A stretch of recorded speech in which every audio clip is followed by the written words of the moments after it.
Um bom dia para todos e todas, sejam todos bem-vindos, todas bem-vindas a mais um encontro da Teologia Pé no Chão, curso de Jesus e a Política.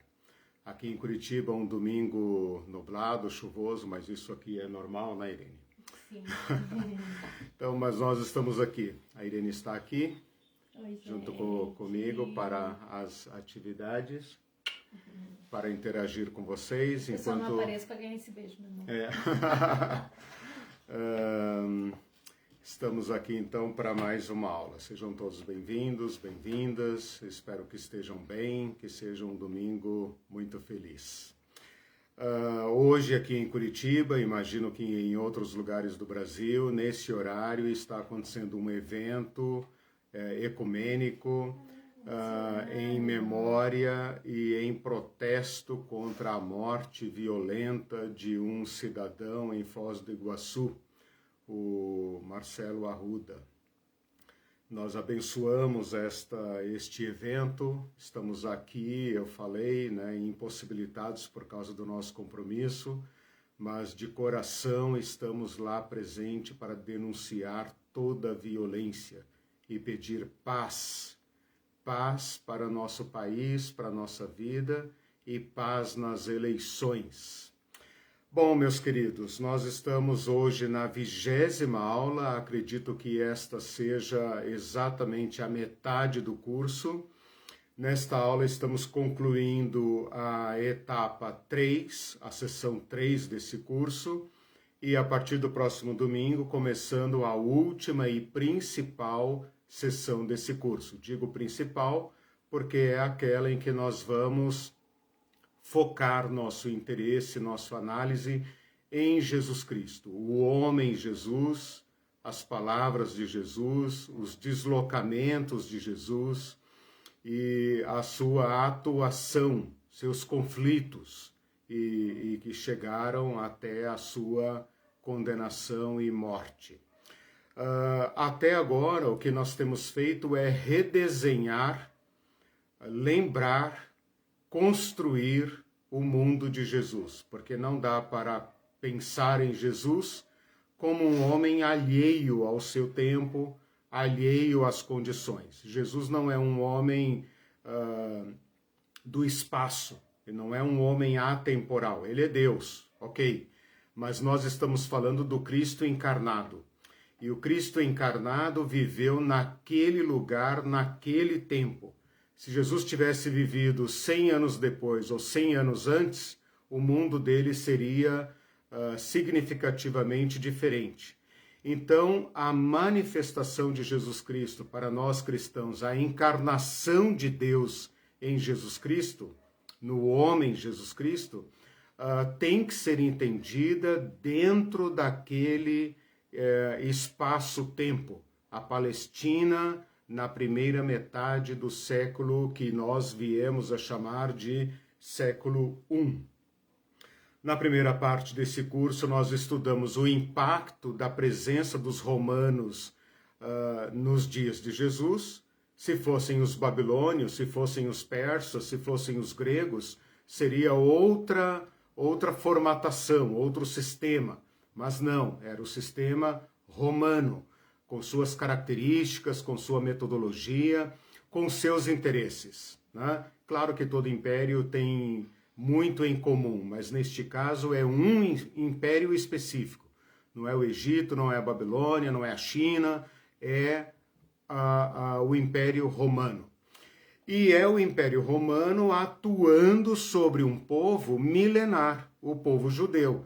Então, desse choque surge um contexto, e é esse contexto que nós estudamos na primeira parte do curso.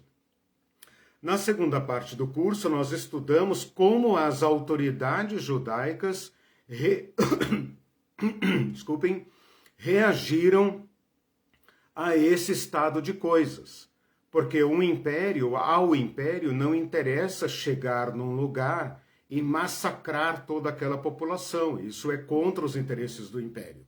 O império quer cooptar as riquezas daquela população. E quem gera as riquezas daquela população é a própria população. Então é importante para o império cooptar a liderança daquele povo. E então nós estudamos na segunda sessão como que as autoridades judaicas, em prol dos seus próprios interesses, acaba se conjugando com os romanos e duplicando a opressão do seu próprio povo. Qualquer semelhança não é mera coincidência, isso é um modus operandi dos impérios, né? Grande parte da elite brasileira e de outros países explorados foi formada a partir dos próprios exploradores, né? Eles constituíram uma elite aqui para servir de controle moderado, de um controle mais eficiente sobre aquele povo que eles pretendem saquear, né? Bom, na terceira parte do curso que nós estamos encerrando hoje, nós descemos na escala da política, né, para olhar o povo. O povo é a maioria, o povo é aquele que, de fato, sustentam a nação. A elite, os sacerdotes, os nobres, não geram nada. Quem gera é o povo. Como que a massa do povo percebeu este jogo político, esse super sistema político, econômico, militar, tributário, social? Como que isso afetou a vida das famílias, a vida dos produtores? Eu dividi esta terceira parte, então, estou apenas encerrando a recapitulação. A análise, né, eu dividi em 2 critérios que se desdobram em 4. A adesão à violência e também, junto com isso, aqueles que não aderem à violência, não por serem pacifistas necessariamente, mas por não verem condições de enfrentar, com base na violência, um mega ultra power, né, como o Império Romano. E, em segundo lugar, estamos analisando a resiliência, a capacidade que tem segmentos da população de resilir. E eu preferi esta palavra e não a palavra resistência, porque a palavra resistência não é tão forte quanto a palavra resiliência. Então, estou aplicando um conceito moderno a um caso antigo, né? Bom, já estudamos, então, aqueles meios de resiliência, ou chamado pelos estudiosos de pilares de resiliência, e nessas últimas aulas estamos estudando, então, aqueles que são ou que têm menor capacidade de resiliência. Na aula passada estudamos o povo da terra, o povinho, né? Os Anha'aretz, que são aqueles excluídos pela própria sociedade, né? Porque a sociedade se organiza para resistir, e aqueles que não conseguem pertencer a essas associações acabam excluídos e deixados para sua própria sorte. Então, a aula passada eu me concentrei em falar sobre os pobres. Hoje eu quero falar sobre um segmento que aparece muito nas páginas do Evangelho, recebe grande atenção da parte de Jesus, mas nós precisamos fazer uma análise, uma compreensão deste segmento da população. As igrejas, os protestantes, os cristãos de modo geral, têm muito interesse na questão dos doentes, né?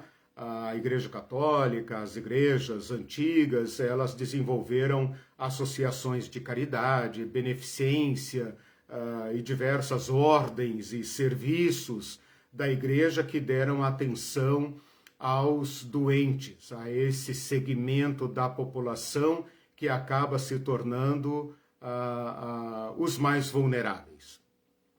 Mais modernamente, os doentes e os loucos se tornaram parte de um espetáculo grotesco, porque as igrejas querem aparentar que têm poder e poder de curar. Mas é uma espetacularização, falei certo? Espetacularização deste público altamente vulnerável e supostamente com base no exemplo de Jesus. Então, o que eu quero mostrar hoje é o sofrimento desse segmento do povo e como este sofrimento destes grupos denuncia a violência que eles estão sofrendo. Então, é necessário contextualizar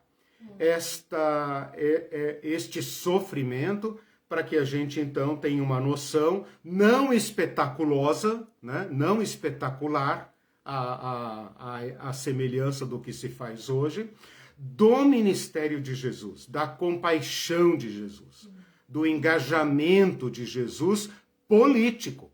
Porque Jesus está curando aquelas pessoas para denunciar as forças que as adoecem. Está libertando os endemoniados para denunciar as forças que os oprimem.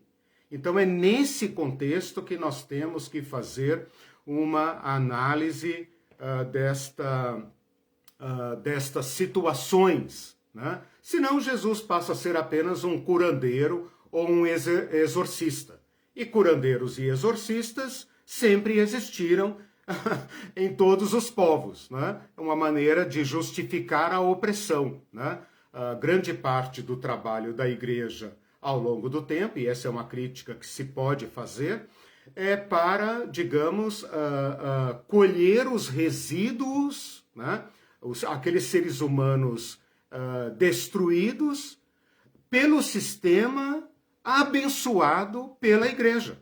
Então, muito do que se faz como caridade, ministério de cura, de libertação, é uma maneira de reciclar pessoas que estão sendo destruídas por um sistema, né? E a gente quer ajudá-los para recolocá-los no sistema que vai enlouquecê-los de novo, e com as bênçãos da igreja. Então, é esse esquema que nós temos que denunciar. Senão a gente não vai entender quem foi Jesus Cristo. Uma primeira, tudo bem então? Está explicado Sim. O tema, né? Uma primeira, então, abordagem, uma primeira observação que nós temos que fazer é o seguinte, uma coisa que nós temos que elucidar aqui. As doenças de um povo são determinadas culturalmente, são determinadas pelo ambiente, pelas práticas sociais, pela situação, pelo contexto que aquele povo vive. Antigamente se pensava na doença apenas como uma desordem biológica do corpo. Hoje já se tem condições de perceber que as doenças físicas e, por vezes, psicossomáticas são resultado de uma desordem do ambiente. Então, se tem uma visão mais sistêmica do problema, né? Vou dar um exemplo simples. Por exemplo, quando os europeus chegaram nas Américas, eles trouxeram doenças, e até hoje o contato do homem branco, né? do explorador branco, junto a uma comunidade isolada, por exemplo, uma tribo indígena lá do interior do Amazonas, carrega consigo doenças que aquele povo não conhece. Então, esse simples exemplo que nós, aqui latino-americanos e brasileiros, conhecemos bem, né, significa que aquele povo branco, aquele povo europeu ou aquele povo explorador, na sua cultura, no seu modo de agir, gerou certas enfermidades que aquele povo conhece, mas que aquela tribo lá do interior do Amazonas, ou da África, ou da Ásia, ou qualquer povo que tenha um próprio conjunto, um próprio sistema social, ambiental, não conhece, né? E então o impacto dessas doenças de uma comunidade sobre outra comunidade vai produzir um efeito muito mais drástico do que aquele que ele causa no povo branco. né? Por exemplo, a doença, uma gripe, por exemplo, né? Que um europeu tenha trazido na época da colonização e com a qual ele já sabia viver, porque seu organismo estava preparado para reagir. O indígena, o povo originário aqui da América não estava, e então aquilo que não matava o europeu mata o índio, né? Ou uma malária, por exemplo, né? Que, por exemplo, o povo da floresta pode estar acostumado, já sabe lidar com aquela doença que é típica daquele ambiente, né? Mas se nós daqui do sul ou de fora da floresta amazônica formos para lá, provavelmente aquilo que não os mata, nos matará, né? Ou causará grandes sequelas. Isso para dizer que as doenças de um povo, as doenças que se manifestam num certo conjunto, num certo povo que vive num determinado lugar, refletem as condições daquele lugar. Esse é um ponto importante. Segundo lugar, nós temos que pensar no sofrimento daquele povo. Porque o sofrimento continuado, um povo que é submetido a um sofrimento continuado, a um sofrimento que não é, por exemplo, apenas um evento, por exemplo, uma enchente, um incêndio, que é um evento que ocorre e acaba, né? Mas quando um povo é submetido a um sofrimento continuado, permanente, este fator que está agredindo aquela população também vai gerar um conjunto de doenças, um conjunto de perturbações. E então nós vamos ter doenças e sofrimentos tão profundos que vão resultar em doenças físicas, ou como nós dizemos hoje modernamente, doenças psicossociais. É claro que o povo do passado não podia entender o que eram doenças psicossociais, né?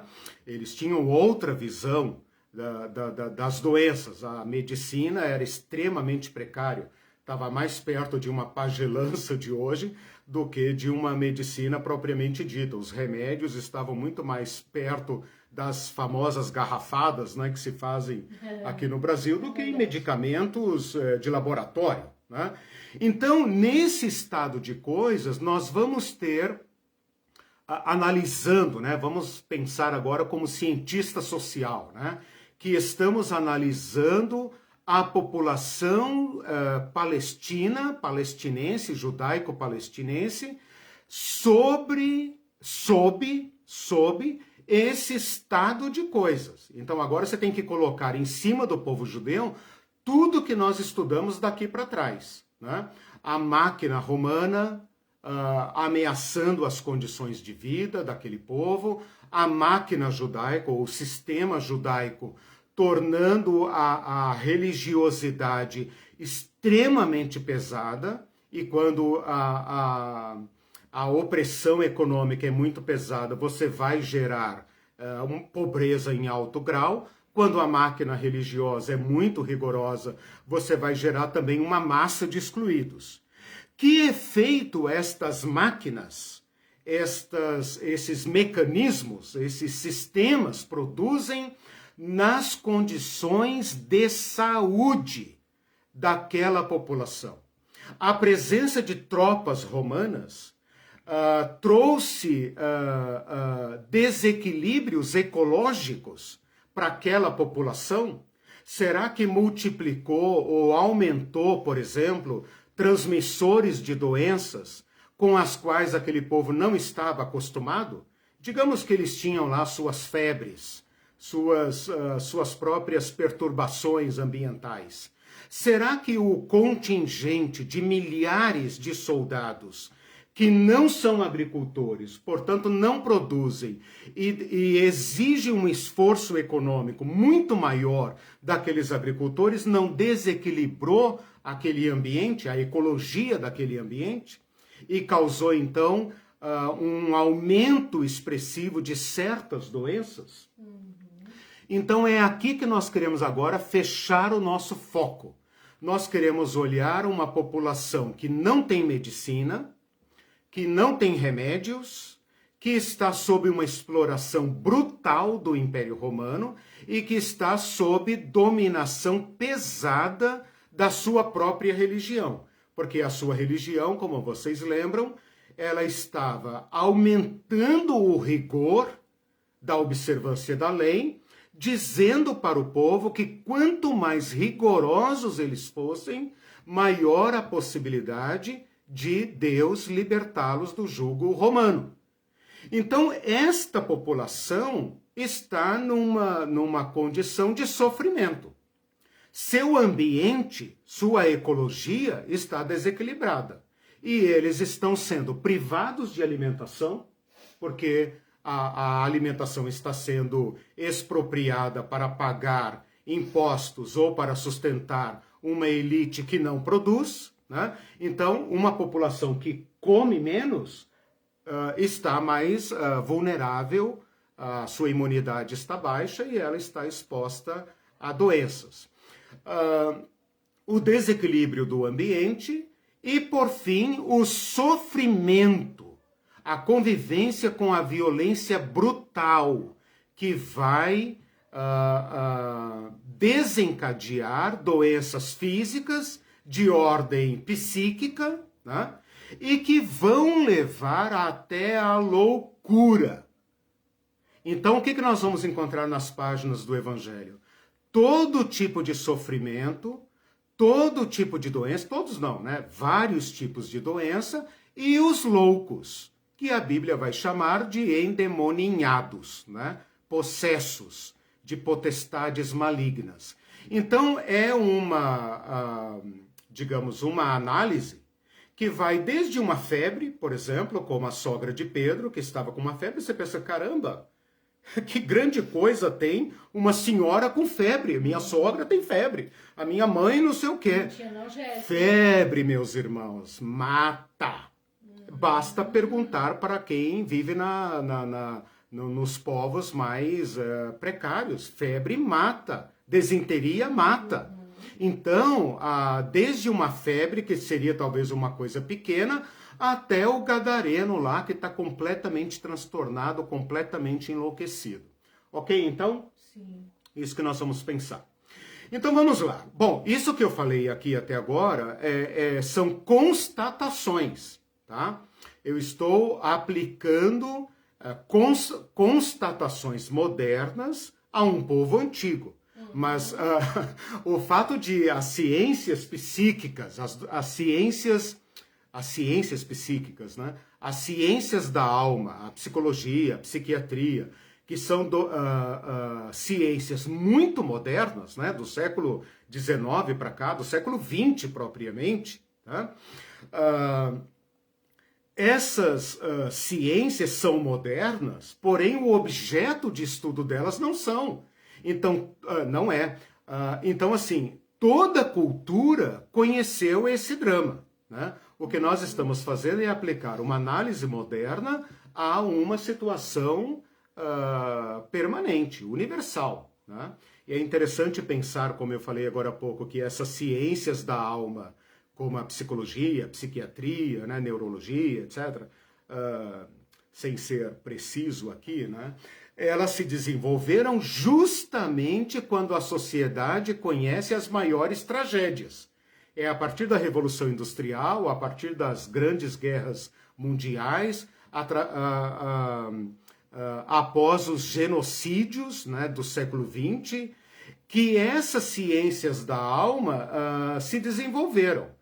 Será, nós poderíamos pensar aqui, poderíamos questionar, será que não foi esse aumento do estresse humano, esse aumento do sofrimento humano que exigiu da academia o desenvolvimento destas ciências, né? Até 100 anos atrás, 200 anos atrás, como é que o povo tratava doentes e loucos, né? Então, essas ciências se desenvolveram enormemente ao lado e a par, né, das maiores tragédias humanas. Bom, nós estamos aqui diante de uma tragédia.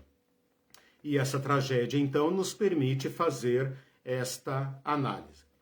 Antes de falar sobre os doentes e os loucos, que são o objeto do nosso estudo hoje, eu queria colocar aqui uma agravante que eu já mencionei em aulas passadas, mas que hoje merece um trato especial, que é o que nós poderíamos chamar modernamente de uma teologia da prosperidade, né? Né, para não perder o foco, uma certa teologia das doenças. Significa dizer que na época de Jesus, o Pentateuco e todos os escritos sagrados e os rabinos e as escolas e as sinagogas haviam produzido uma teologia que vai aparecer com destaque no Evangelho, que é aquela que nós estamos cansados de conhecer no Brasil por causa das igrejas heréticas, que são aquela: se você é rico, é porque Deus está te abençoando, é porque você é uma pessoa boa, justa, e você agrada o coração de Deus. E se você está pleno de saúde, não tem nenhum tipo de doença, está com 80 anos e rostinho de 40, né? É porque você achou graça aos olhos do divino, do Todo-Poderoso, deu dízimo desde as mesadinhas da infância e por isso tudo te vai bem. Esta teologia estava em alto nível no tempo de Jesus. Por quê? Porque essa teologia revestia de uma certa aprovação teológica, religiosa, divina, aquela elite que estava vivendo da exploração da massa dos pobres. Então, aquela elite que tinha terras e terras, como o jovem rico, por exemplo, muitas propriedades, era considerado pela sociedade judaica um jovem exemplar. Eu quase posso ouvir, né, a mãe do Joãozinho dizendo para ele: olha aquele jovem rico, tão novo e já tem 10 fazendas, e já tem poupança, empréstimo, e já é respeitado publicamente. E você continua aí trabalhando de boia fria, meu filho. Você está fazendo vergonha para o seu pai. Como que a gente vai na sinagoga no sábado? Mais ou menos essa é a ideia.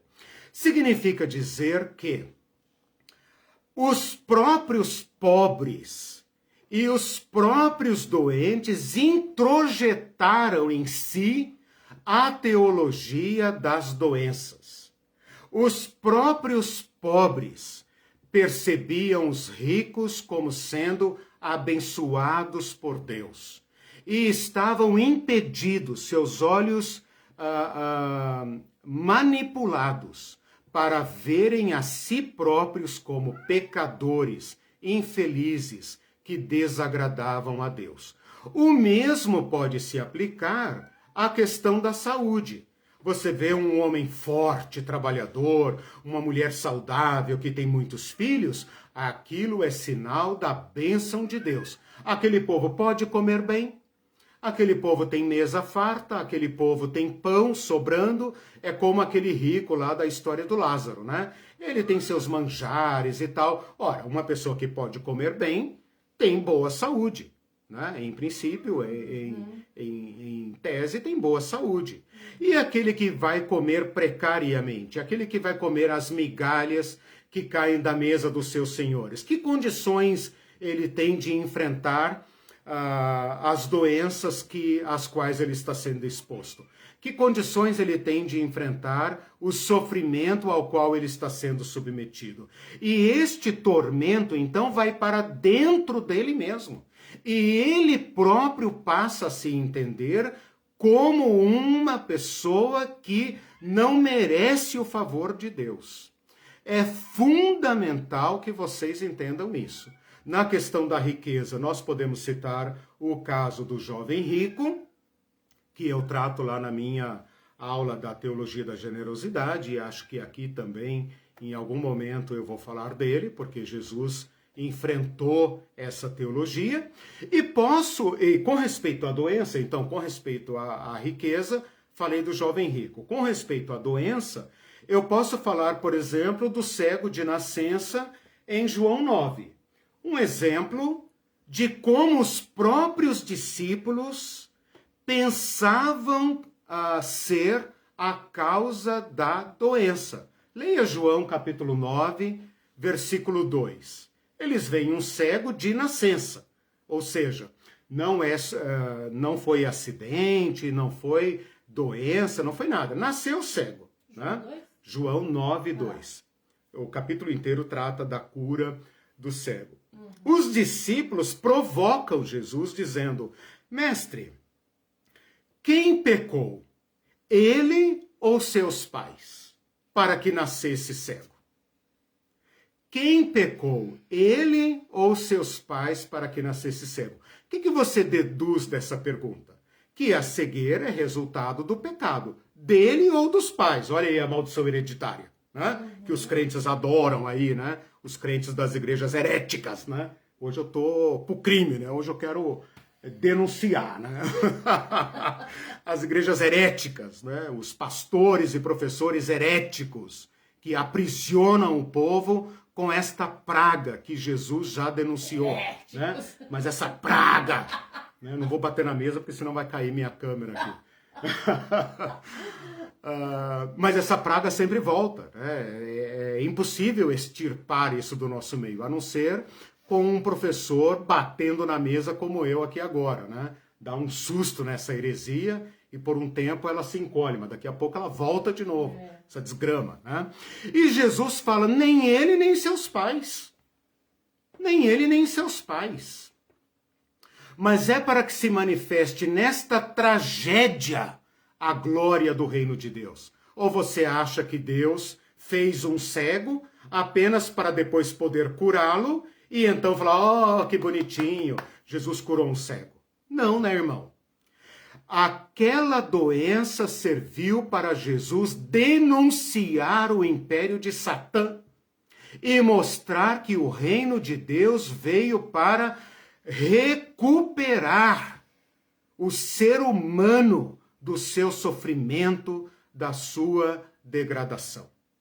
Mas se você consultar a teologia oficial, as pessoas vão dizer, não é porque ele tinha pecado, é para permitir que Jesus fizesse o milagre. Ah, tá bom, então Deus faz um cego, deixa o pobrezinho 38 anos cego, para um dia cruzar no caminho de Jesus, uma Jesuscindência, né? Para cumprir a profecia, para que Jesus pudesse falar, olha como eu sou poderoso, viu? Creiam em mim, não creiam em Iléu nem em Shammai. Por favor, esse tipo de teologia é terrível.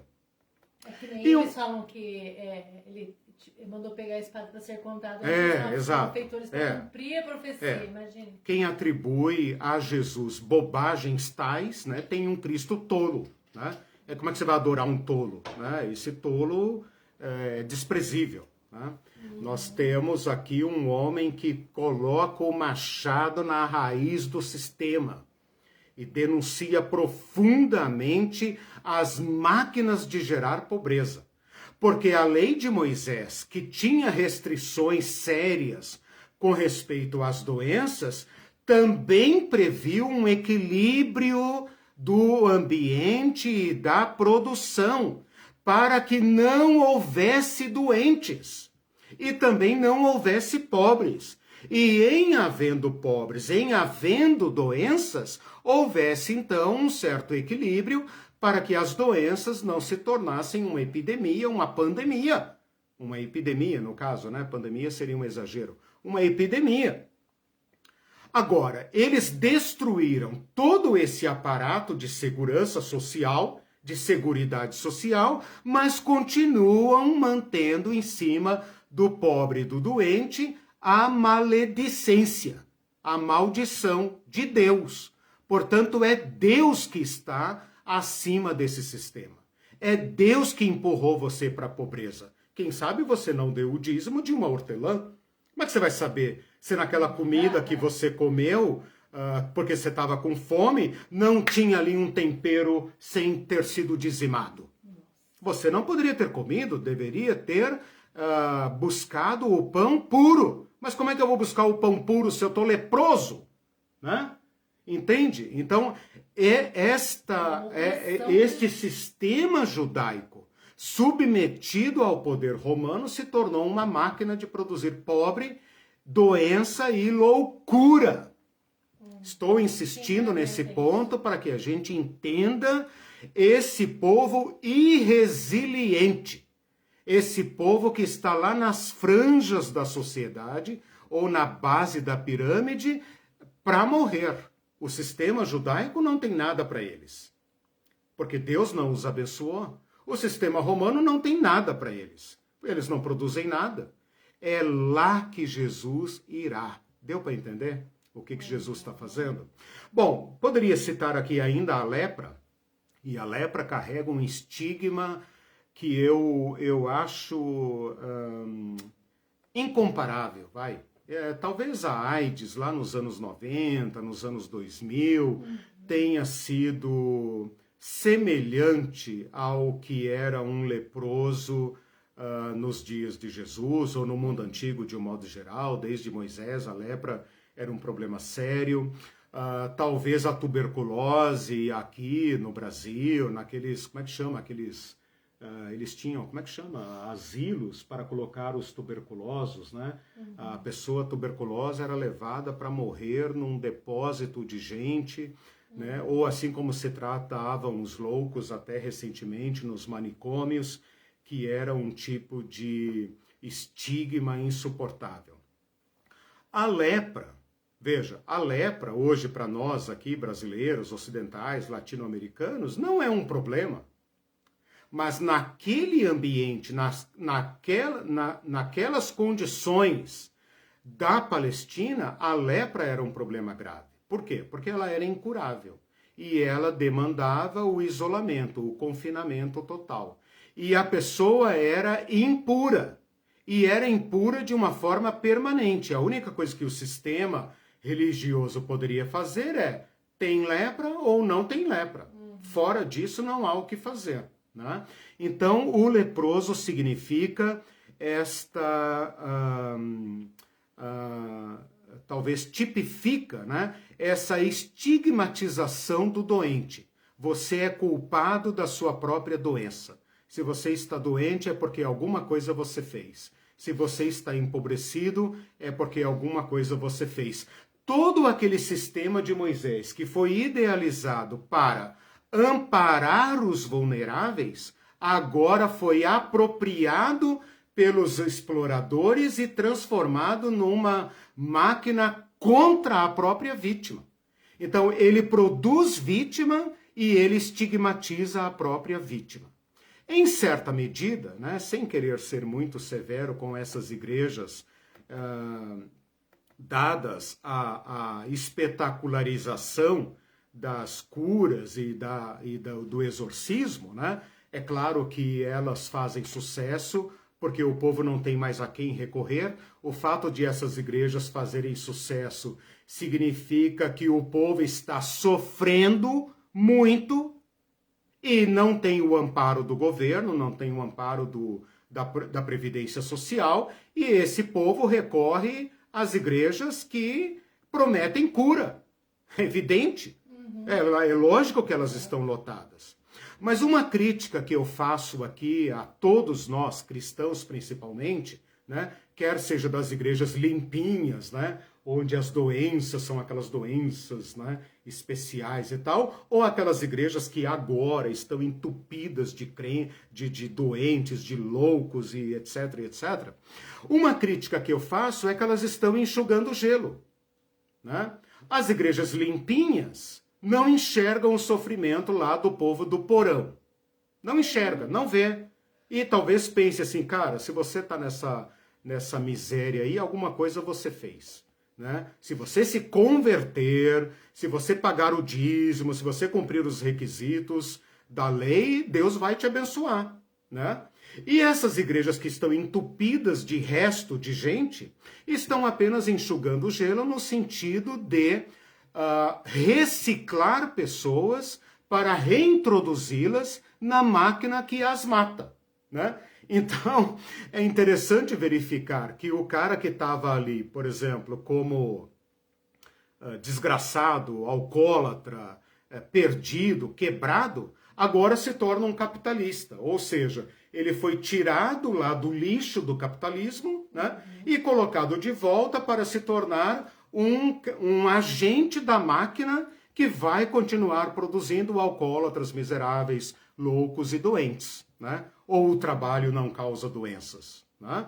Ou não tem doenças originadas do trabalho, né? As doenças de esforço repetitivo, as psicoses, as doenças mentais, a depressão, burnout, não são sofrimento do ser humano na máquina de gerar riqueza para alguns e miséria para tantos, né? Então nós temos que ter em mente que a nossa teologia, tanto das igrejas limpinhas, cheirosinhas, né, entupidas de carrões caros, que estão agora lá ouvindo piano, deixa eu ver, já está na hora do pós-lúdio, já está na hora do pós-lúdio, ou do prelúdio, né, porque né, rico não acorda tão cedo, mas ele não vai nem para a escola bíblica dominical, né, ele só vai para o culto, né, com a família e tal, depois vai almoçar no shopping, né, depois vai assistir o jogo e tal, né, e as igrejas que estão cheias de restos humanos, né, todas elas, de certa forma, legitimam esse estado de coisas. Jesus não fez esse papel. É claro que Jesus curou pessoas ricas. É claro que Jesus curou pessoas estrangeiras. Mas ele deu uma atenção focada naqueles restos. É como aquela máquina dos tempos modernos do Charlie Chaplin, né? Que bota o ser humano na engrenagem e ele vai rodando junto com o produto e com a mercadoria e ele vira apenas um apertador de parafuso. Lá no final vai sair o resíduo, né, da indústria e vai sair também os restos de ser humano. É lá que Jesus foi. Lá que Jesus foi. Nesta máquina de produzir restos humanos. Lá que Jesus chegou e falou: bem-aventurados vocês. Jesus foi lá na boca do lixo dizer: bem-aventurados vocês. Vocês estão chorando por causa desse sistema injusto? Bem-aventurados vocês. Vocês estão com fome porque esse sistema come o pão de vocês e dos seus filhos? Bem-aventurados vocês. E os crentes acham que é porque eles eram pobres e deveriam permanecer pobres. E que a mesa farta viria apenas no céu. Né? Vocês hão de ser fartos no céu, pobrezinho. Jesus está dizendo: não, no reino de Deus já chegou. Não é no futuro, é agora. Esta seria a atitude da igreja para denunciar a máquina de gerar vítimas. O Israel tocou num ponto interessante, porque você falou sobre as igrejas que agora elas reproduzem de alguma forma essa ideia, talvez requentada, mas... Totalmente. Ele disse assim... Não inventaram nada, só requentaram, exatamente. Não que haja um propósito na tragédia, mas uma oportunidade, então, de qualquer modo, isso seria uma conveniência. Daí eu pensei naquilo sobre... Usam, talvez isso que eu estou falando agora. Ela gera ideia? sofrimento e Deus atende tem o sofrimento. Propósito. Claro. Então, do caso do cego, os crentes poderiam tirar essa questão. Deus tem um propósito em tudo. Né? Fica tranquilo. E isso, meus irmãos, não é cristianismo. Bem observado, Israel. Né? Como a igreja usa, né? Ela se apropria da vítima para se promover. Né? Agora, eu não condeno, evidentemente, né, que o pobre, o desvalido, o miserável vá nessas igrejas. Eu não condeno o pobre, eu condeno a igreja que os explora. E que fica rica em cima deles. As igrejas mais ricas do Brasil hoje são aquelas que exploram miseráveis. Né? Então, nesse sentido, elas merecem a nossa crítica, a nossa denúncia. Mas isso não isenta de responsabilidade as igrejinhas de classe média. Igrejinhas não, as igrejonas de classe média. Né? E a riqueza delas as denuncia. De ambas. Né? A riqueza delas as denuncia. né? É preferível aquela igrejinha de bairro pobre, em que todos são pobres, mas que tem o amor de Deus, tem a generosidade, repartem o pão, do que a igreja que dá milhões e milhões para os seus déspotas, a título de que eles estão curando o pobre, né? Esses mega pastores milionários, eles falam, o pobre vai na minha igreja, sai de lá curado, o pobre vai na minha igreja, sai de lá com emprego, com carteira assinada. E ele dá mesmo. Se você pedir para ele o apartamento, a casa, o carro, ele dá. Ele está desesperado, né? Ou então ele quer ficar rico. E essa igreja promove. E ele dá a última coisa. Eu já vi amigos claro que deram um anel, tiraram um anel do dedo para daí conseguir alguma coisa. Exatamente. E esse tipo de coisa é muito maléfica no sentido que produz muita alienação. Com certeza. E produz, consequentemente, muita alienação política, porque daí a igreja acha no dever de suprir essas coisas e aí aliena do contexto real, porque daí eu não preciso pensar na prática, em políticas públicas e tudo isso. Aí eu não preciso pensar só o assistencialismo governo, individual. Exatamente, não preciso pensar num governo que vai suprir essas questões públicas. Porque aí eu vou até pregar no meu púlpito que eu tenho que votar em quem protege as nossas pautas morais. Então aí é uma inversão total de eu espero que todos aqui estejam percebendo a distorção do tempo de Jesus. As autoridades judaicas não podiam denunciar os romanos. Primeiro, porque eles eram cúmplices. Segundo, porque eles temiam os romanos. Então, quem é que vai denunciar as forças da morte? Quem é que vai denunciar as engrenagens que causam esta miséria? Quem está se importando hoje com as pessoas ficando inválidas por causa de doenças mentais? Ou por causa de alcoolismo? Ou por causa da narcotização? Tudo virou uma máquina de dinheiro, né? Então, é esse estado de coisas que Jesus está denunciando ao curar sem a mediação da religião. Jesus cura o cego de nascença, leiam depois João 9. Jesus cura o cego de nascença e coloca em crise o sistema religioso. Porque o sistema religioso tem um caminho para aquele cara. É ele pagar por seus pecados. E seus pais pagarem por seus pecados. Quem sabe na próxima geração nasceria um menino saudável, brilhante, que poderia redimir aquela família. Jesus chega ali e corta esta teologia e cura aquele cara. Ao invés dos fariseus pensarem, caramba, o cego enxerga, que bênção! Eles falam, quem fez isso? Quem interrompeu? Quem colocou? No final do capítulo, eles querem matar Jesus. Estragou matar Jesus nosso negócio. Exatamente. Querem matar Jesus e matar o cego. Agora não é só cego, vai ser cego e morto. E ali aparece um procedimento gravíssimo em João 9. Por quê?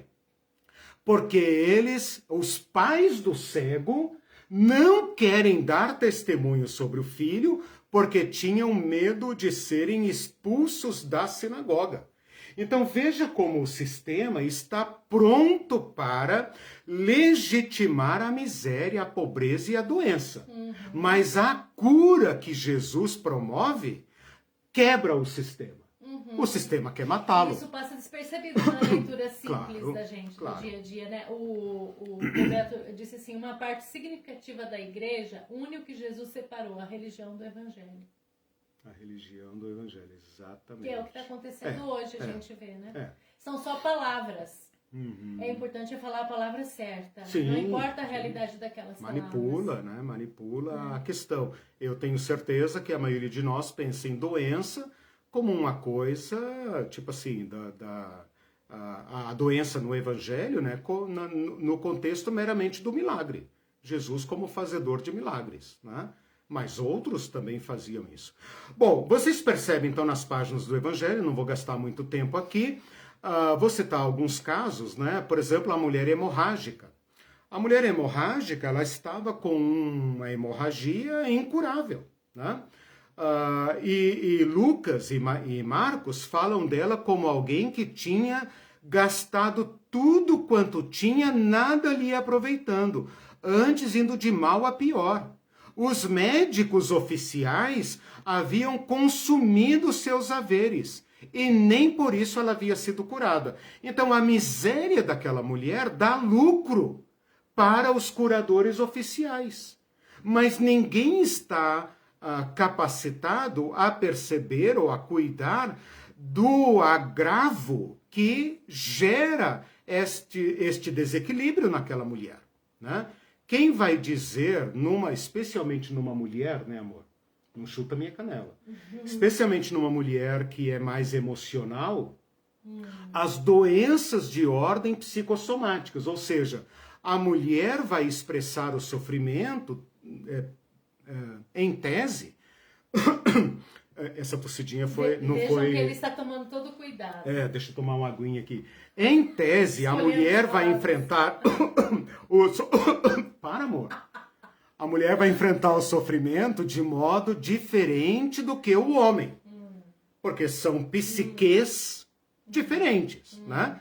Claro, isso é uma mera generalização, né? Homens podem ter doenças de enlouquecimento, doenças psicológicas, tanto quanto mulheres. Mas estou aqui apenas particularizando para dizer, uma mulher, por exemplo, estéril, a esterilidade pode ter fundo psicossomático.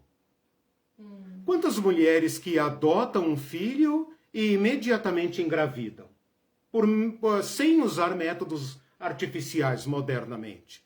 Então, quem garante que uma esterilidade não está ligado a uma causa psicossomática? E que essa esterilidade causaria a desgraça dessa mulher, que ela seria uma vergonha pública. E quem é que consegue viver com um bullying, né, permanente, a vida inteira? Entende? Então, esse é o estado de coisas aqui. Jesus dá grande atenção... Peraí, deixa eu tomar uma aguinha aqui, que já passou o sufoco. Tá tudo bem. Conseguiu. Consegui. Não, a primeira dama aqui aprovou a minha análise. Quando convém, elas aprovam. Se fosse outra coisa, não aprovam. Bom, vocês sabem então que Jesus deu grande atenção aos doentes e que os apóstolos também deram grande atenção aos doentes. Basta ler os evangelhos e basta ler o livro de Atos, você vai ver que onde Pedro, Tiago, João, Paulo chegam, ocorrem curas e libertações das pessoas. Doenças que pululam na página do Evangelho. Febre, paralisia aqui não é poliomielite necessariamente. Há relatos de paralisia causadas por distúrbios psicológicos. Há muitos cegos, há muitos surdos, há muitos mudos, há diversos problemas de pele. Eu não estou querendo impor uma tese ao texto, mas estou hipotetizando, né? E isso está de acordo com a medicina moderna, e vocês estão aí para não me contradizer, né? Quem hoje, nós modernos, vai duvidar que um sofrimento extremo, do qual você não consegue se libertar, preso completamente nesta máquina que te mata e que te ameaça, não vai causar uma série de deformidades, inclusive as possessões demoníacas. A desumanização, o sofrimento que causa desumanização extrema, que faz a pessoa se sentir maldita por Deus, que é, digamos, o polo oposto de ser imagem e semelhança de Deus e, portanto, um ser humano digno, não abre espaço para aquela força que eu tratei lá no final da sessão 1 do curso, quando eu falei das forças diabólicas, que por trás da opressão do império estão as forças diabólicas. E então este enlouquecimento assume feições que transcendem a psique, né? Envolve aqui poderes transcendentes, né? Que a Bíblia vai chamar de daimons, daimones, que são os demônios. Isso fica claro, por exemplo, quando Jesus, olha só a ordem de coisas, né? Quando Jesus cura um paralítico, no início do Evangelho de Marcos, e acho que isso está presente também em Mateus, ele primeiro perdoa os pecados do paralítico e depois o cura. Lembram desse caso? Que as pessoas falam assim, quem pode perdoar pecados senão Deus? E Jesus fala, eu perdoo os pecados e ainda curo. Ora, Jesus perdoa os pecados primeiro. Por quê? Porque Jesus não cura primeiro. O paralítico não está ali para confessar pecados, está ali para poder reabilitar se reabilitar da sua doença e poder, então, recuperar a sua força de trabalho e, finalmente, então, poder se reintegrar ao sistema religioso e ter seus pecados perdoados no templo, como manda a religião. Ele não está pedindo perdão de pecados para Jesus? Nenhum judeu faria isso. Não existe nenhum judeu que chega para Jesus e fala, oh, meu Deus, me perdoe. Não existe isso. Jesus perdoa os pecados dele e também o cura. Será que esse relato não está nos dizendo que a paralisia desse homem tinha fundo psicológico?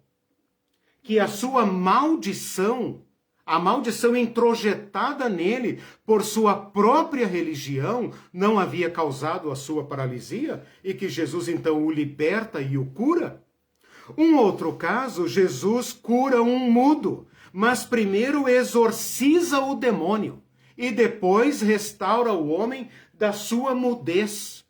O tormento desse homem, a incapacidade de expressar sua dor, não poderia estar na causa da sua mudez, de uma pessoa que não fala mais, como se fosse um protesto mudo, literalmente mudo, de dizer, eu me recuso a dialogar com este mundo, eu me recuso a falar. Ninguém vai entender. Então, esta mudez está entranhada com o seu tormento, e esse tormento acaba se tornando demônico. Então, esse é um ponto que eu queria realçar nos evangelhos, tá bom? Paro aqui para não me estender demais, porque eu quero falar um pouco sobre a loucura. Tá, a Hildes diz assim, não sei se cabe aqui, mas quando Jesus ordena que os espíritos malignos se incorporem nos porcos e se precipitem no mar, em Gadara, Jesus teve problemas com os poderosos. Sim. E teve que se retirar às pressas da cidade. Estraga o negócio. Eu vou falar do gadareno daqui a pouco, porque o gadareno eu vou incluí-lo na categoria de louco. Ok. Né? Tá, que é doentes e loucos. Tá. Eu quero que as pessoas entendam quem é o possesso do Novo Testamento para romper com a espetacularização do exorcismo. Não faltava exorcismo no Novo Testamento e há testemunhos históricos. Os rabinos expulsavam demônios. Não há nada de extraordinário em expulsar demônios. O que Jesus faz é uma libertação integral do ser humano, que envolve exorcismo. Né? Muito bom. Mas nós vamos tratar disso. O Forlan Freitas diz assim, a miséria e a desesperança do outro são instrumentos eficazes de dominação. Sim. Conheci várias pessoas que conquistaram a casa própria através do programa Minha Casa Minha Vida. Porém, o mérito foi para o pastor que fez a campanha de oração e lançou o desafio e sequer reconhece a importância da política pública de inclusão. Excelente exemplo. Bem lembrado. Por quê? Porque a miséria é um grande negócio. Então, aquilo que Jesus fez a título de libertação do ser humano, quando ele fala os cegos vêm, os coxos andam, os endemoniados são libertados e aos pobres é pregado o evangelho, ele está falando de libertação integral do ser humano. Agora, apropriar-se do sofrimento para transformá-lo num negócio, bom, tá aí, né? Bem lembrado. A miséria se tornou um negócio, né? Pensa nessas igrejas mais espetaculosas, midiáticas, como que a doença, a miséria e o enlouquecimento é um negócio altamente lucrativo para elas. Altamente lucrativo, né? A ambição deles é extrema. Por que eles vão tanto para os países pobres? Por que eles vão tanto para a América Latina? Por que foram para Angola? Fazer o que em Angola? Num país destroçado pela guerra civil, pelo um colonialismo selvagem, brutal, né? O que essas igrejas foram fazer lá? Libertá-los? Emancipá-los? Não, foram explorar miséria. Né? Que Deus tenha misericórdia dos nossos irmãos angolanos e de todos os outros que caem nessas armadilhas, né? Porque não mudam nada. Estão de braço dado com os governos que geram a miséria daquele povo e fazem daquela miséria um negócio. O Israel diz assim, quando eu vejo tua aula nesse horário, penso quanta gente amontoada por aí ouvindo besteira. Ah, exatamente, ouvindo placebo, né? Placebo. Quando é placebo, até tudo bem. O problema é que pior. Às vezes é pior, é narcótico, cria... é ópio. Exatamente, cria droga. É droga. Para que não acordem. Que faz mal, para que não acordem. Para que não sejam autênticos. Né? Por isso que esta besta que nos governa pode falar a verdade. Como é que é?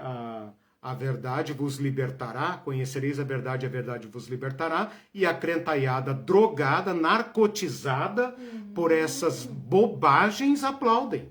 Sim. Né? Esse demônio produz juízo contra ele próprio, invocando a palavra de Deus para oprimir. Exatamente. Então ele traz culpa sobre si. E a crentaiada vai junto, né? Não deveria. Deveria denunciá-lo. Deveria denunciá-lo. A verdade de Cristo liberta, não oprime, não engana. Né? Mas, meus irmãos, as igrejas estão lotadas e tudo vai bem, obrigado, apesar da pandemia, de tudo isso, tudo vai muito bem, obrigado. Os próprios pobres e doentes que foram vítimas desta necropolítica aplaudem. Perderam entes queridos e falam foi propósito de Deus. Isso não depende de ninguém, é tudo a vontade de Deus, tudo a vontade de Deus. Esta é o ópio, a teologia opiosa, narcótica, que está sendo dada para este povo. A Celi diz assim, não vou a nenhuma igreja atualmente porque ela acha que todas são corruptas. Pois é, e eu vou dizer o quê? Né? O que eu posso dizer? Pois é. As ovelhas têm todo o direito de buscar pastos verdejantes. Jesus prometeu pasto verdejante. Ele prometeu pastos, ele prometeu alimento para suas ovelhas. Suas ovelhas não seguem, elas não vão seguir o mercenário, elas não vão comer porcaria e ainda agradecer e ainda pagar por isso. Né? Sim. O Carlos diz assim, bom dia, queridos irmãos, que aula maravilhosa, que explicação da Bíblia. Deus abençoe, professor Eliseu. Que libertação. Aleluia. Legal. Bom, eu queria falar muito brevemente sobre um problema que está praticamente invisível nos evangelhos. Eu tive dificuldade de fazer esse levantamento, é uma pesquisa que ainda está em aberto, se alguém tiver aí contribuições, referências bibliográficas, por favor, me passem, aceitarei de bom grado. Que é o problema do abuso de substâncias alucinógenas. Nós sabemos que o mundo antigo não conhece fumo, mas nós sabemos que o mundo antigo conhece a papoula, conhece o ópio, que naquele mundo ali, né, no Oriente Médio, as drogas, os narcóticos eram usados, inclusive, para transes espirituais, não no povo de Israel. Nós não vemos nenhum caso no povo de Israel. Bom, eu queria achar evidências de degradação da sociedade, deste pobre, miserável, doente, leproso, mendigo. Eu queria achar evidências de abuso de substâncias tóxicas. E, ao lado disso, nós poderíamos pensar também na embriaguez. E aqui nós encontramos material. Porém, é um material que está invisibilizado nas páginas do Evangelho. Nós sabemos que o povo do Oriente, incluindo o povo de Israel, conhece muito bem a produção do vinho, né? Chamado às vezes de vinho, chamado às vezes de bebida forte. Então, a bebida destilada, fermentada. Fermentada, melhor dizendo, né? Destilada, não sei. Fermentada, com certeza, né?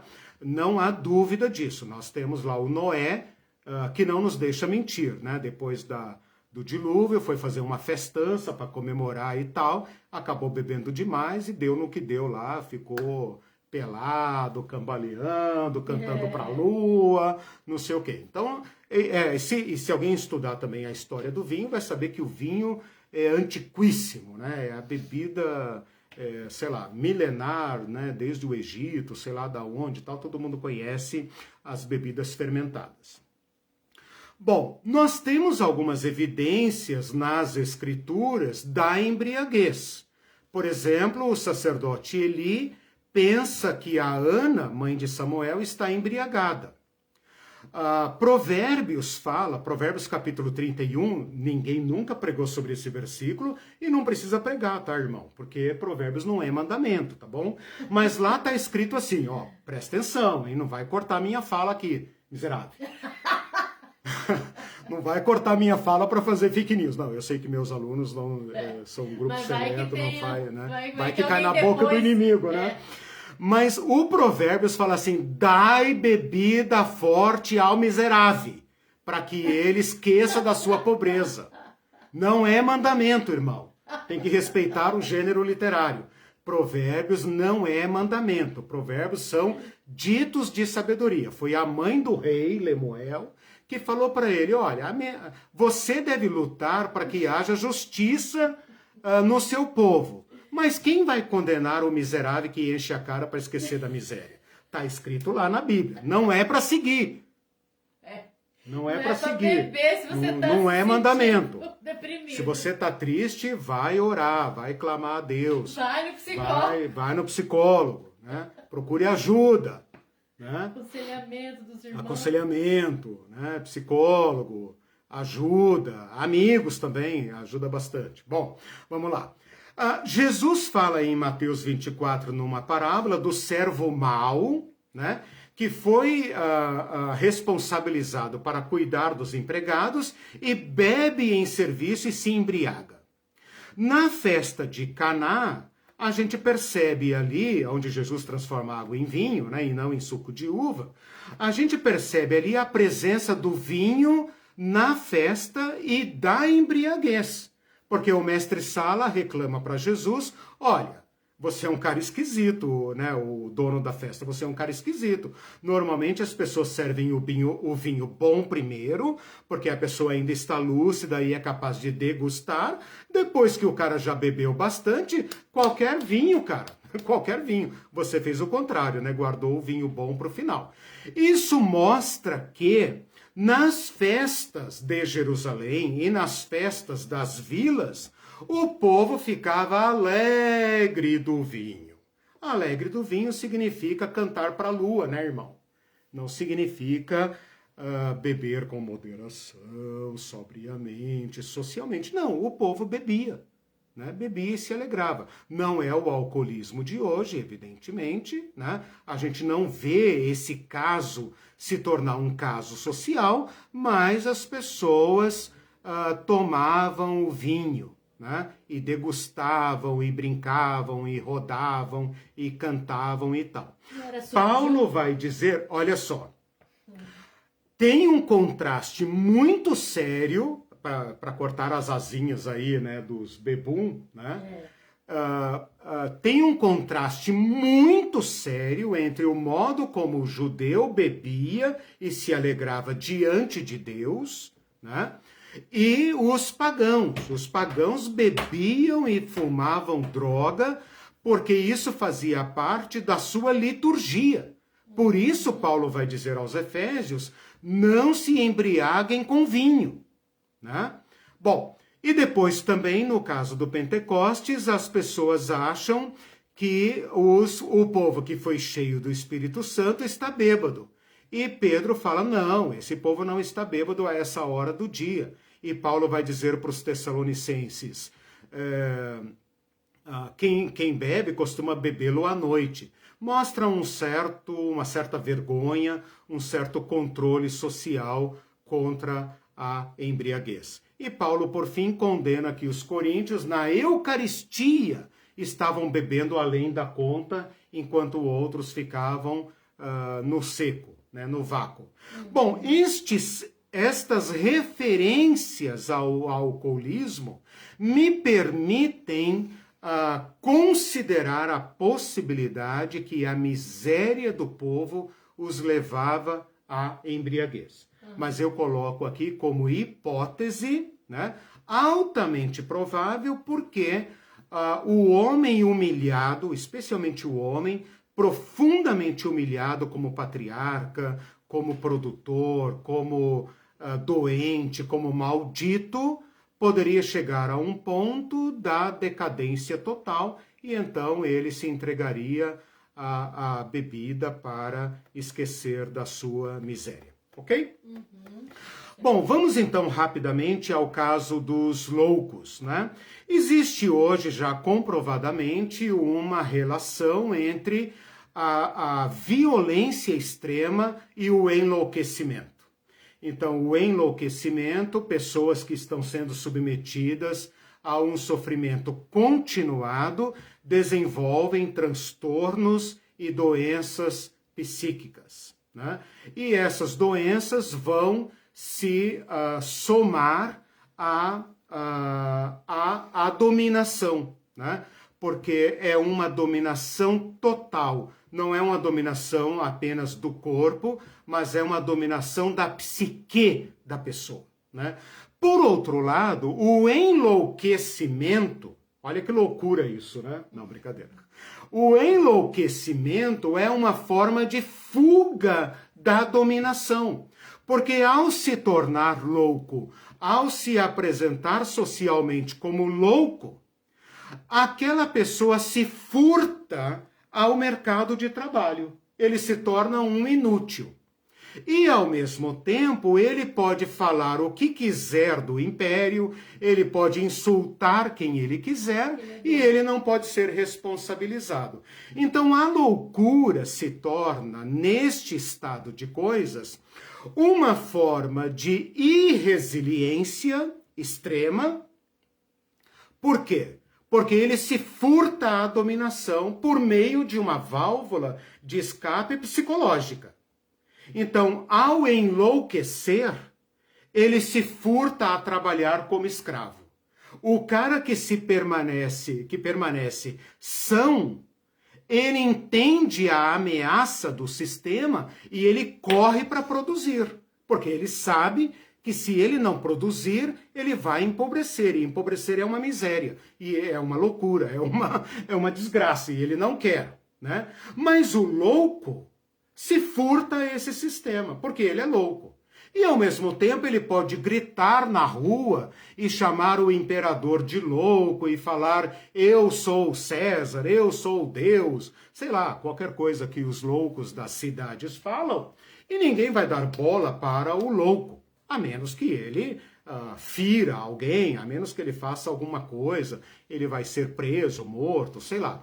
Mas a loucura e este é o ponto destes minutos que me restam aqui, a loucura é um sintoma da convivência continuada com a violência, é uma forma de furtar-se ao domínio E é uma forma de expressar seu ódio, seu protesto contra o dominador. De forma que no louco, a dominação total do império não se consuma. Por quê? Porque ele não gera lucro para o império e ele pode dar vazão à sua loucura, coisa que o pequeno agricultor ou o mendigo que está na praça não pode fazer. Por quê? Porque ele ainda mantém a sua sanidade mental. Tem uma diferença considerável entre sofrer um desastre natural, que é uma tragédia pontual e que também pode gerar transtornos psicológicos, e versus sofrer uma violência continuada. Pensa, por exemplo, nos palestinos de hoje, que estão sob opressão e violência extrema há décadas. Então, ali um cientista social pode avaliar os efeitos da tragédia naquela sociedade. Pensa, por exemplo, em povos que estão submetidos à fome de modo continuado, ou à violência, ou à guerra, né? Pensa nas pessoas que foram vítimas da Segunda Guerra Mundial, ou de genocídios, ou até nos brasileiros de Manaus, que sofreram aquela tragédia não natural, né? Uma tragédia logística, ali não continuada, evidentemente, né? Mas o resultado psicológico destas pessoas. E agora, então, transfira isso para o judeu, né? Que está sob violência extrema, que está vendo cadáveres e corpos como nunca antes na história daquele país. Né? Eu vou citar aqui apenas 2 casos. No ano 4 a.C., onde se supõe que Cristo nasceu e Herodes morreu, né? Eu estou na página 4. No ano 4 a.C., quando Herodes morre, então Jesus já tinha nascido, a morte de Herodes funciona como um destampar de uma panela de pressão. Enquanto os filhos de Herodes lutam para disputar a sucessão, vão para Roma, etc, etc, já contei essa história aqui, o povo da Judéia tem um tipo de interregno. A palavra interregno significa exatamente isso. Um rei morreu e um rei novo ainda não foi nomeado. Portanto, nós estamos diante de um interregno. O povo aproveita para, né, o gato sair, os ratos fazem a festa. Eles resolveram pintar os canecos e declarar a independência da Galileia, da Judéia, e tocaram o terror nos inimigos. O romano mais próximo, que estava na Síria, um governador chamado Varo, partiu para a Galileia, foi para a capital da Galileia, chamada Séforis, e esmagou a rebelião na sua cabeça. Ele crucificou 2.000 homens. E aqui eu quero que você imagine uma floresta de corpos pendurados. Não imagina não, porque vai fazer mal e vai estragar o almoço. Depois ele queima a cidade. E o que resta, ele vende como escravo. Este trauma aconteceu no ano 4 a.C., numa cidade vizinha de Nazaré. O que eu quero dizer com isso? Este genocídio, esta tragédia, teve um impacto violento, literalmente violento e duradouro. Por quê? Qual família da região não teve um parente crucificado, massacrado ou reduzido à escravidão? E como é que nós vamos redimi-lo? Né? Como é que nós vamos redimi-lo se nós também estamos pobres? Como nós vamos comprar a liberdade do nosso irmão? Pensa, por exemplo, no massacre dos recém-nascidos em Belém, que está narrado em Mateus capítulo 2. E ele fala ali, as Raquéis choram, inconsoláveis por seus filhos que não existem mais. Como uma mãe pode suportar o assassinato do seu filho de peito? A gente pensa em Jesus na Sagrada Família, que, alertada pelo anjo, fugiu. Ok, para Jesus, para Maria e para José. Mas para diversas Marias, diversos Josés e seus pequenos Jesuses, não houve anjo avisando. E essas mulheres foram, quem sabe, feridas, adoecidas, quem sabe até mortas, tentando defender seus bebês, suas crianças.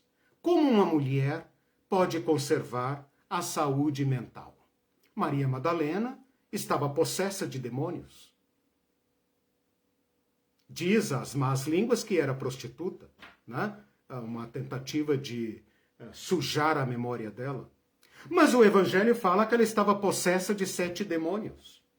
Que sofrimento, a que sofrimento essa mulher foi submetida para ser considerada louca numa sociedade como esta. Então eu quero, irmãos, colocar de lado, não negar, preste bem atenção, colocar de lado a possessão para contemplar a loucura. A Bíblia não usa a palavra louco, né? Raramente ela usa a palavra louco. Eu vou colocar ali, para não gastar tempo, eu vou colocar ali nas anotações um estudo que eu fiz sobre louco e doente mental. Tem uma diferença entre louco na Bíblia e doente mental. Normalmente o que a Bíblia chama de louco é o ímpio, é aquele que não teme a Deus, é o contrário do sábio, o contrário do justo. Esse a Bíblia chama de louco. Louco, esta noite te pedirão a tua alma, e o que tens preparado, esse cara não é doente mental, né? Mas o Evangelho vai falar destas pessoas atormentadas. E dada a precariedade das ciências psíquicas, o tormento era atribuído de modo generalizado a demônios. Com isso, eu não estou negando o fenômeno da possessão, mas estou fazendo uma delimitação para que vocês entendam que por trás do endemoninhado há um louco. E por trás da loucura há um ser humano que sofre profundamente. E aqui então eu trago à lembrança um caso típico, que é o caso do gadareno. O gadareno é tratado por nós como alguém que estava com 6.000 demônios. Porque ele fala, não temos nome, somos muitos. Ah, qual é seu nome? Legião. Eu já falei isso aqui quando eu falei do poder militar e eu vou repetir. Legião seria hoje como dizer, não vou dizer meu nome é Polícia Militar, meu nome é BOP, meu nome é Tropa de Elite, meu nome é Forças Armadas. É a maneira como ele diz do seu sofrimento extremo. Então, o gadareno é o louco típico. Quem sabe por trás deste homem há alguém que foi submetido a abuso, a tortura, à prisão, à humilhação, ao endividamento, à expoliação dos seus bens, à exploração sexual da sua mulher, das suas filhas, à venda de tudo que ele tinha, inclusive mulher e crianças, para pagar dívidas. E ele não teve alternativa a não ser enlouquecer de raiva. E esta sua desumanização profunda o levou, então, a esse extremo de uma possessão que ele atribui às legiões. Mas é impossível falar de legiões aqui e pensar em demônios. É obrigatório, pela força do texto, a pensar que este homem é vítima de uma violência extrema, a um ponto que ele não tem saída a não ser urrar e agredir violentamente a sociedade que assiste passivamente àquele que o oprime. E as pessoas tentam contê-lo, diz o Evangelho, mas ele, dotado de uma força descomunal, transcendente. Quem sabe esse homem se entregou ao Beelzebu mesmo, ao capiroto mesmo, porque maldito por maldito, eu não vou entregar o meu sangue barato, e ai de quem ousar encostar em mim. Então esse é o louco agressivo, o louco que joga a sua fúria contra os seus agressores. E estes seus agressores estavam tão integrados ao sistema de opressão que fizeram dos porcos um negócio. Ele é maldito porque é louco e é possesso e é não sei o quê. Mas esses desgramentos, desgramento não existe, né? Esses desgramentos que estão fazendo dos porcos um negócio, estão ok com o sistema. Eles estão ok. Então, Aildes, esses homens não olham para aquela vítima que agora se assenta aos pés de Jesus como um homem são, um homem capaz de integrar-se à sociedade como um homem digno, como um homem que pode trabalhar, que pode viver, que pode constituir família. Quando Jesus fala volta para os teus, provavelmente voltou para sua família, voltou para os seus filhos, sei lá, voltou para os seus. Reintegrou-se à sociedade. E agora vai anunciar o reino de Deus. E anunciar o reino de Deus vai tocar no negócio sujo, que era a criação de porcos. E então aqueles homens não olham para este homem a quem deveriam olhar. Olham para os porcos que eles perderam e começam a fazer contas. E falam para Jesus, Jesus, cai fora. Você vai estragar nossos negócios e nós estamos interessados em quem consegue explorar a miséria desse cara. Se a loucura dele desse dinheiro, eles explorariam, como exploravam aquela jovem adivinha lá em Atos capítulo, 16. Né? Aquela mulher era louca, mas ela era uma louca útil, e ela gerava negócio, beleza, não tem problema. Quando Paulo intervém naquele negócio lucrativo, o pessoal fica louco. Mesma coisa aconteceu aqui em Gadara. Eles não deveriam estar criando porcos. Criavam porcos para exportação, porque o romano come porco, o egípcio come porco, e daí? Né? Jesus entra naquela indústria suína, né? E destrava o problema. Né? Vai direto àquele que é a vítima extrema de um sistema completamente corrompido para dar lucro. Antes de pensar no demônio e no espetáculo do exorcismo, nós temos que pensar no homem ali. Aquele menino lunático.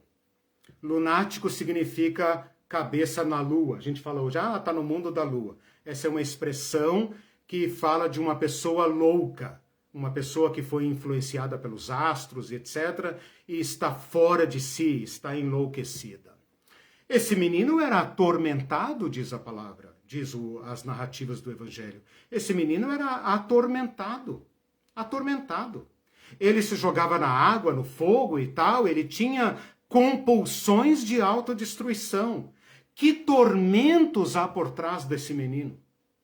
Que condições de vida há por trás desse menino? Eu não estou dizendo com isso que miséria está ligada à possessão. Não é isso. Eu estou tentando enxergar o caminho da decadência, o caminho da desumanização, que provoca, então, a mais profunda compaixão de Jesus. Aquela mulher Ciro-fenícia diz, este homem, ela fala, Jesus, Jesus, Jesus, ela grita atrás dele, ela fala, tem misericórdia de mim, tem misericórdia de mim, porque a minha filha está horrivelmente endemoniada. O que está por trás desta expressão? Quem é que diz que ela está endemoniada? A mãe. O que a mãe entende sobre tormentos psicológicos? E Jesus fala, vai em paz, tua filha está salva. Compaixão que afasta o tormento. E uma vez liberta por dentro, uma vez com são juízo recuperado, eu posso agora então ver, dar nome àqueles que me oprimiam.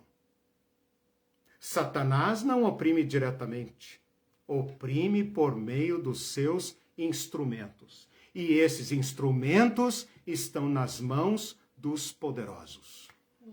Somos nós, nossa sociedade demônica e diabólica, que criamos as condições da desumanização.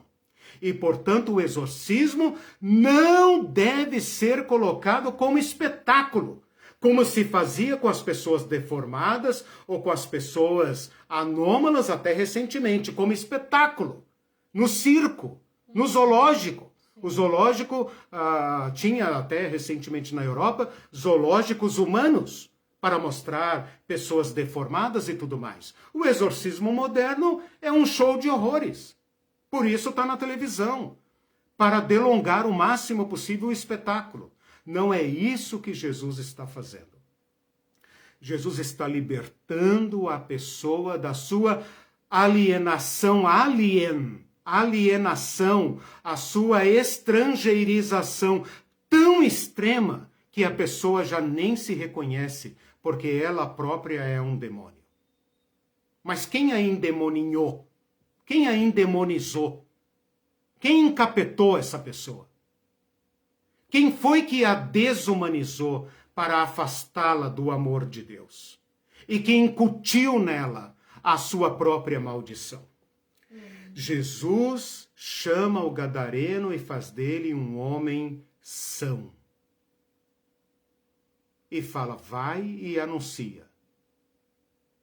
A nossa sociedade, a nossa religião quer pessoas sãs, a nossa religião quer pessoas autênticas, ou um certo grau de alienação é bom, né?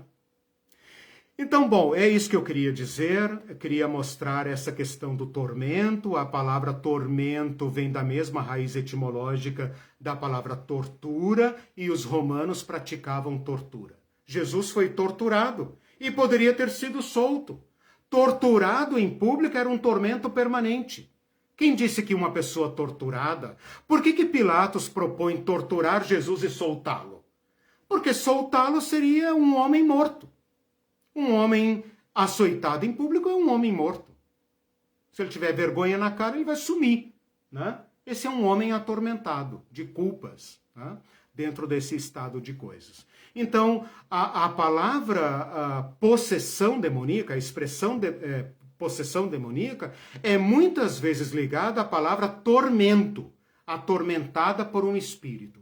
E tormento na nossa língua, e também na língua hebraica, é sofrimento psíquico. É quando a dor se torna invisível. O capitalismo não se importa com esta dor. Ele não se importa com esta dor, porque ele tem remédios. E por meio de remédios, ele mantém as pessoas produzindo, até a invalidez total. E uma vez que a pessoa está inválida, que morra logo, para não dar despesa na Previdência, ok? Então, esse era meu objetivo hoje, mostrar para vocês esse contingente de pessoas doentes, adoecidas, enlouquecidas e lá no fim da linha endemoninhadas, né? Para mostrar onde Jesus foi anunciar o reino de Deus, aonde a opressão se tornava mais aguda. É lá que ele vai dizer, é chegado o reino de Deus. Últimos comentários, nosso tempo já se foi. A Tatiana diz assim, que a bem-aventurança aos pobres que foi anunciada por Jesus toque e ilumine seus corações a ponto de resistirem e não se renderem a esse sistema que mata. E mais ainda a essas igrejas heréticas que só querem saber de sugar o que eles já não têm. Eles nem sequer querem. Já são pobres, né? Sim. Vão ser iludidos para enriquecer outros. Que a verdade verdadeira alcance... já estamos precisando falar a verdade verdadeira, olha só. Exato, verdade alcance verdadeira. Quem precisa de liberdade, porque a verdade é pregada, a mentira é pregada em nome da verdade. É triste ver a forma como as pessoas se confortam das missões na África. Eu vou, entre aspas, vou fazer missão na África, povos não alcançados. Tudo com o intuito de levantar mantenedores para sustentar seus gastos e vícios. Eles vão roubar o que o povo não tem, nem para eles mesmos. E o pior é o povo que se alegra com isso. Como é bom conhecer essa verdade que liberta. Falando de palavra de alguém, de uma cristã angolana, né? Que... Foi a Tatiana ou Silvia? Tatiana. A Tatiana fez uma oração, né? E uma denúncia. Né? Sim. Esse risco acompanham as nossas ações, né? Claro, tem missionários sinceros que estão dando a vida por Jesus nos mais diversos lugares. Mas esta ideologia está embutida e é um risco permanente, né? De fazer da missão uma colonização. O Celso diz assim, as igrejas heréticas sabotam o mínimo existencial material dos pobres. Não há como evoluir... como é que é? Gostei dessa expressão. Entre aspas, mínimo existencial material dos pobres. Mínimo existencial material, exatamente. Não há como a oferta da viúva pobre. Não há como evoluir em termos espirituais, sem comida na mesa, sem livros na estante, sem escola e universidade para todos. Sem um mínimo de base material, a enganação dos pobres segue invariável. Pois as igrejas heréticas têm sempre como coringa os argumentos alienantes. Deus tem um propósito, Deus sabe de tudo, Deus está no controle. Não está no controle, não tem propósito. Ponto. Vá atrás das respostas difíceis. Né? Ildes, aqui temos o agronegócio que planta soja e milho para exportação. Doa em quem doer. Negócio lucrativo em detrimento da miséria e fome de milhões de brasileiros. Exato. E achamos que a fome é culpa do faminto. A fome é culpa do faminto, né? É meritocracia. Não se esforçou o suficiente. Né? Mais um comentário do Elton que diz assim, sobre o endemoniado gadareno, na perspectiva da teoria mimética de René Girard, ele é um exemplar da vítima expiatória. Ele não tem nome, mas ele é a multidão e carrega as acusações de cada um. Legal. Ele de tal forma é sacrificado que sua imolação é feita por ele mesmo. Ele se mutila, introjetou a condenação. Vivia expulso da cidade no cemitério, mas é lá que Jesus o coloca sentado no não mais vagando entre os túmulos, mas sentado sobre um deles. Nossa, maravilhoso o teu comentário. O Elton se tornou especialista, né, no Girard e essa tese, né, da mimética, né, muito interessante para analisar esses casos. Muito bom. A questão do lançar-se no mar, né, o Elton também deve saber disso, ela tem uma certa evocação da ideia de Deus contra os egípcios, né? Parece, né, de uma certa forma, que esse lançar-se no mar é fruto do desejo que a vítima tem de ver os romanos chafurdarem no mar, como Deus havia feito com os egípcios, na libertação do povo.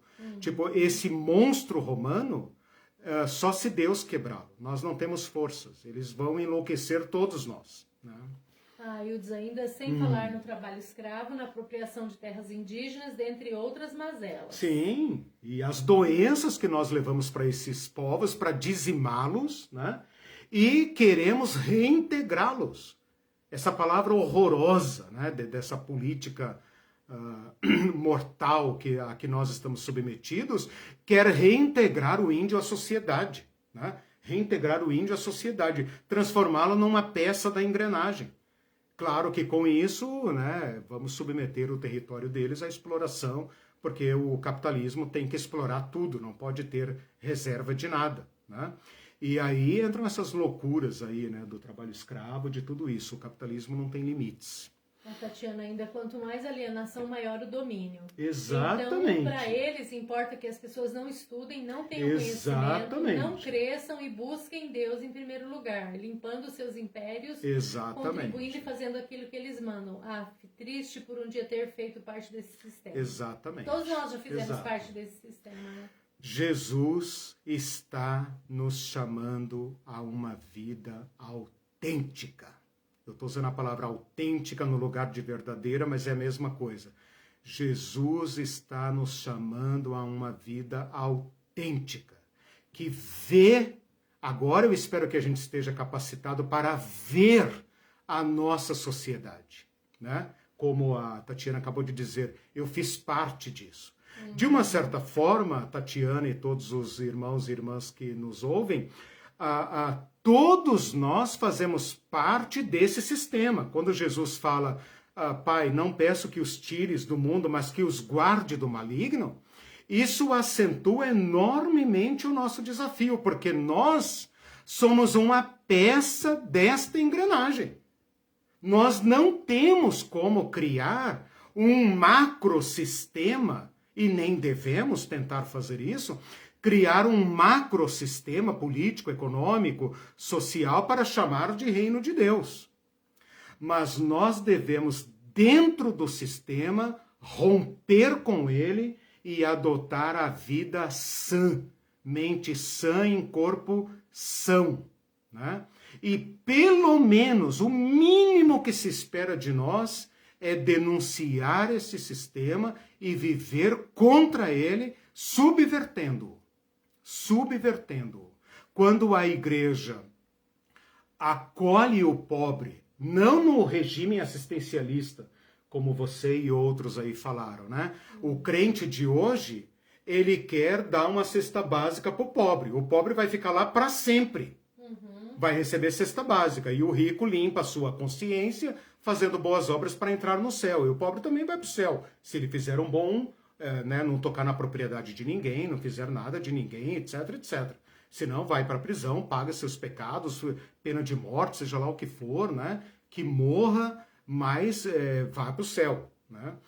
Nós estamos aqui para denunciar esse estado de coisas. E cada prato de comida que nós dermos seja um protesto contra o sistema que causa a fome.